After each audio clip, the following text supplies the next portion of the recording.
आज आम बनवा ढाबा स्टाइल चिकेन। तेणु प्रथम मुझे चिकेन को धनिया गुंड लंका गुंड लुण हल्दी पके मैरिनेट कर देखो ये कंचा लंका पियाज रसुण अदा टमाटो को टिक टिक कर काटी रखी।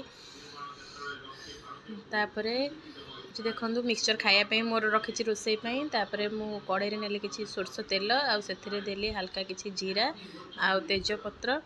तो जिते तेल गरम है जीरा तेजपत्र दे अल्प समय भाजी नेली। प्रथम कटा रसुण आ कटा कंचा लंका को देली। अदा भी चाहिए आपण मैंने प्रथम देपारे। तापर पियाज को पकई हल्का भाव में भाजी नेली। पियाज को लाल हवा पर्यंत भाजी।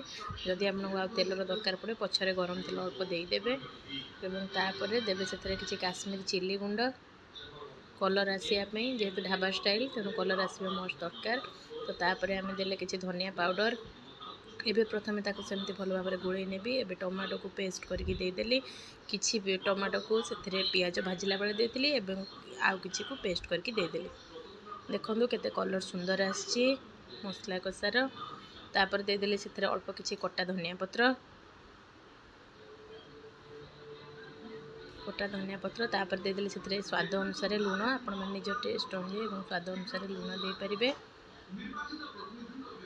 तापर मोर मैरिनेट कर रखि 30 मिनट पूर्व मैरिनेट कर रखि जो चिकेन को ताको मुझे देदेली।